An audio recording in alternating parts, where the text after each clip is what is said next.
Bismillahirrahmanirrahim. Assalamu alaikum. My name is Fatma Shabir. I am a nutritionist from University of Agriculture, Faisalabad. Thank you so much, Dr. Akram, for organizing this webinar on daily basis.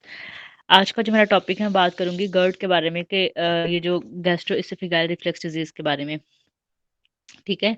इसमें basically होता क्या है कि हमारा जो acid होता है वो बैक फ्लो जो है वो मूव करना स्टार्ट कर देता है, मतलब कि हमारे फूड पाइप के अंदर जो है वो बैक मूव करना स्टार्ट कर देता है। ठीक है। इसको जो है वो एसिड रिफ्लेक्स भी कहा जाता है और इस कंडीशन को जो है वो GERD भी कहा जाता है, जब हमारे मैदे का जो तेजाबियत होता है, एसिड वगैरह जो है वो हमारी खुराक की नाली में जो है वो आना स्टार्ट हो जाता है। ठीक है।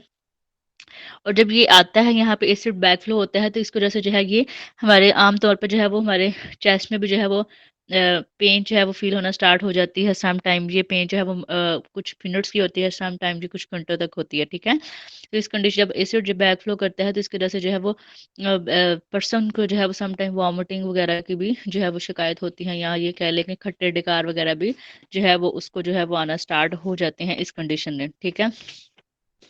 इसी तरह अगर हम बात करते हैं तो इसमें बेसिकली होता क्या है कि पर्सन को जो है वो मुंह में भी जो है वो कोई भी चीज़ खाता है तो उसका जो टेस्ट वगैरह जो है वो मतलब कि प्रॉपर जो है वो उसको नहीं आता, बल्कि खट्टे वगैरह डकार वगैरह जो है वो आना स्टार्ट हो जाते हैं। ठीक है।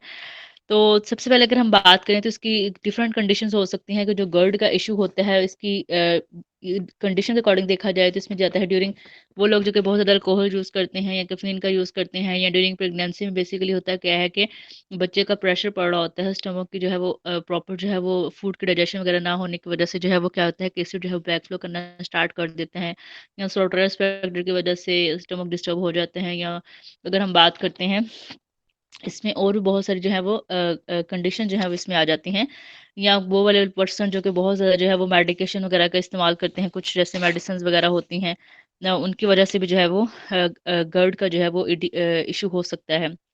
लाइक अगर हम बात करते हैं तो कोई एंटासिड वगैरह जो है sorry non steroidal anti inflammatory drugs वगैरह यूज़ करने की वजह से भी हो सकता है, या वो लोग जो कि बहुत ज़्यादा स्मोकिंग करते हैं उसकी वजह, वो लोग जो कि खाने के अंदर बहुत ज़्यादा गैप दे देते हैं, ज़्यादा देर तक उनका स्टमक जो है वो एम्प्टी रहता है, या वो लोग जो कि वैसी मेडिसिन यूज़ करते हैं स्किन वगैरह वाली या अस्थमा वगैरह के ट्रीटमेंट के लिए, तो वो या एलर्जी वगैरह की मेडिसिन के लॉन्ग टर्म यूज़ करने की वजह से भी हार्ट बर्न वगैरह का इशू हो सकते हैं, या डिप्रेशन इंसोमिया वगैरह की मेडिसिन वगैरह यूज़ करने की वजह से भी जो है वो एसिड की प्रोडक्शन हो सकती है। मोस्टली तो ये होता है कि जब खाने के अंदर जो है वो बहुत ज़्यादा गैप दिया जाए, फिर उसकी वजह से जो है ये वाला इशू होता है।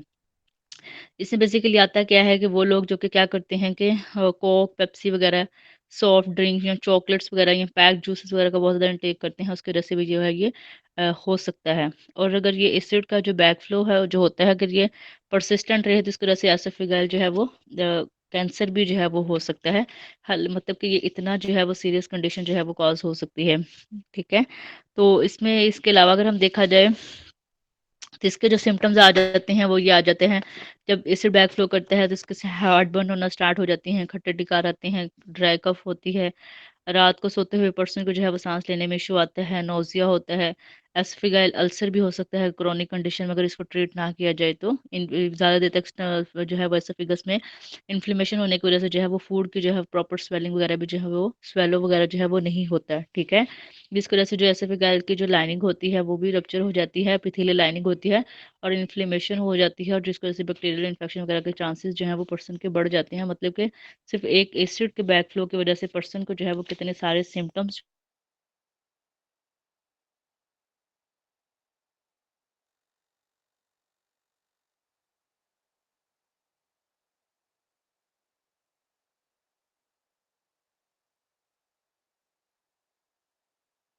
फातिमा आवाज नहीं आ रही।